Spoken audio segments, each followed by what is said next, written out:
Hello दोस्तों, स्वागत है आपका आरएस इंग्लिश क्लासेस अड्डा में। तो आज की इस वीडियो में हम बात करने वाले हैं कि इंग्लिश ग्रामर के अंतर्गत हाउ टू का यूज़ करके जो हम सेंटेंस बनाते हैं फ्रॉम हिंदी टू इंग्लिश। तो आइए एक एक करके हम लोग देखते हैं। तो इसमें जो मैंने पहला लिया हुआ है वो है हमारा कि मुझे मालूम है कि कैसे तैरा जाता है, वाक्य है, ठीक। तो यहाँ पर देख रहे हैं कि कैसे, तो ये नहीं कि ये इंट्रोगेटिव वर्ड है, यहाँ पर कुछ अलग तरीके से इसमें बनाया गया है। तो इसका हमारा लिखा है कि मुझे मालूम है कि कैसे तैरा जाता है। तो इसका क्या हो जाएगा, I know how to swim. Okay, इस तरीके का हम यूज़ करेंगे जब किसी कार्य को करने या सीखने के ढंग को बताएगा। जैसे करना है कि मुझे मालूम है कि कैसे तैरा जाता है, तो ये प्रेजेंट एंड डेफिनिट टेंस का ही है ये, ठीक है। केवल ये हाउ टू का यूज़ किया गया है। तो हो जाएगा I know how to swim. Okay, क्योंकि आई ये प्लूरल है तो नो हो गया। अगर सिंगुलर होता तो हम यस को ऐड करते इसमें। फिर सेकंड चलते हैं। तो सेकंड हमारा लिखा है कि सीमा जानती है कि पत्र कैसे लिखा जाता है।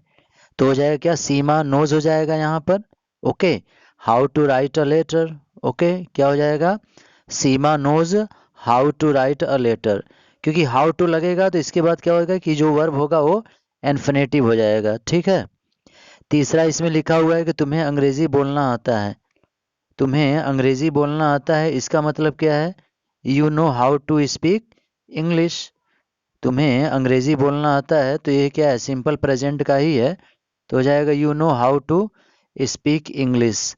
ठीक है, अब इसको चाहते तो हिंदी को हम चेंज भी कर सकते हैं। तुम्हें पता है कि अंग्रेजी कैसे बोला जाता है, उस तरीके से भी हो जाएगा। नंबर 4 यहाँ पर लिखा हुआ है, राम क्रिकेट खेलना जानता है, ठीक। राम क्रिकेट खेलना जानता है, जिसका क्या हो जाएगा, Ram knows how to play cricket. क्या हो जाएगा, Ram knows how to play cricket. तो और थोड़ा ऊपर स्क्रॉल करें तो कुछ और सेंटेंसेस हैं यहाँ पर। फोर्थ तो हम लोगों ने डिस्कस किया है कि राम क्रिकेट खेलना जानता है, तो हो जाएगा Ram knows how to play cricket. फिर चलते हैं नंबर 5। तो लिखा है कि मुझे खुशामद करनी नहीं आती। अब यहाँ पर जो आया है वर्ड खुशामद का मतलब क्या होता है, तो इसको इंग्लिश में फ्लैटर बोलते हैं, ठीक है, किसी की चापलूसी करना। तो लिखा है मुझे खुशामद करनी नहीं आती, तो इसका क्या हो जाएगा English, I do not know how to flatter. Okay, how to और उसके बाद ये इन्फिनेटिव का केस बनाएगा ही, क्योंकि टू है तो एम बी का फर्स्ट फॉर्म हम यूज़ करेंगे यहाँ पर।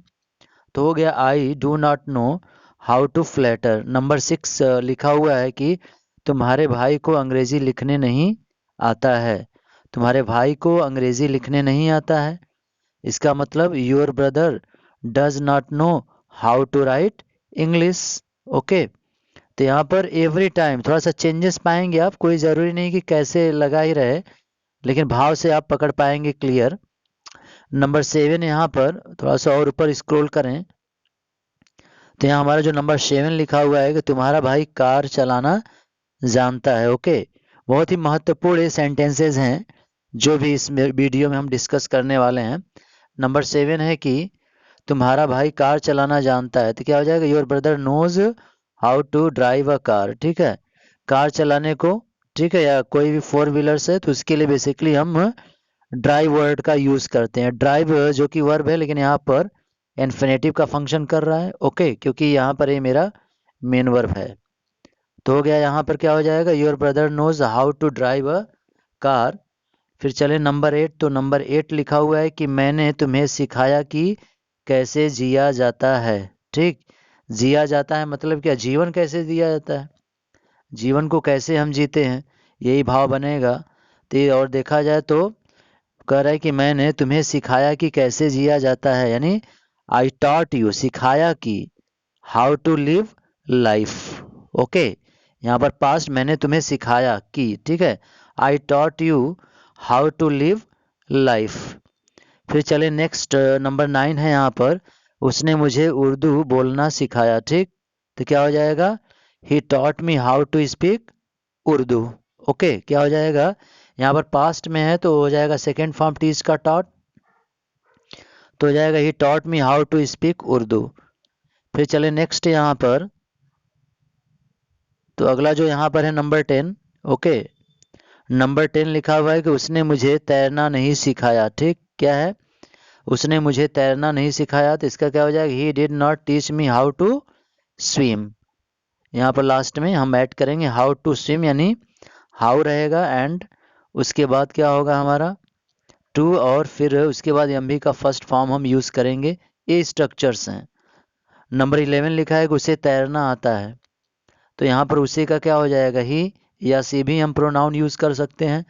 और आने को यानी जानने को इंग्लिश में नो का यूज़ करेंगे, तो ये सिंगुलर है तो यस लग गया है, तो हो जाएगा हमारा he knows how to swim. Okay. आइए नंबर 12 लिखा है रजनी पत्र लिखना जानती है। लिखा है हिंदी का वाक्य कि रजनी पत्र लिखना जानती है। So what will be English translation? Rajni knows how to write a letter. Okay.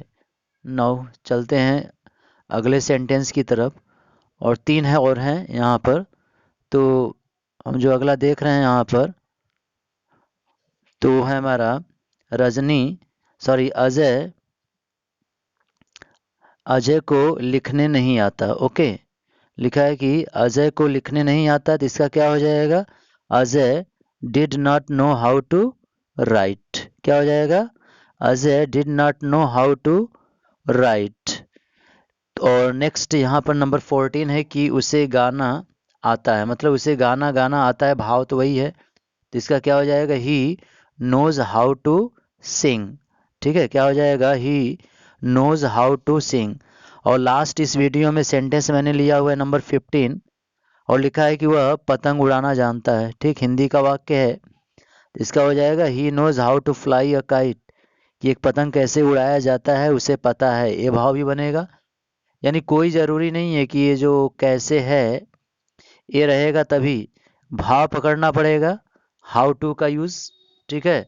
तो आज का वीडियो इसी पर बेस्ड था कि ग्रामेटिकल टर्म्स के अंतर्गत एक तो हाउ क्वेश्चन वर्ड होता है और प्रीपोजिशन सॉरी कंजक्शन भी होता है, लेकिन जब हाउ के साथ हम टू का यूज़ करेंगे तो ये भाव यहाँ पर चेंज हो जाता है।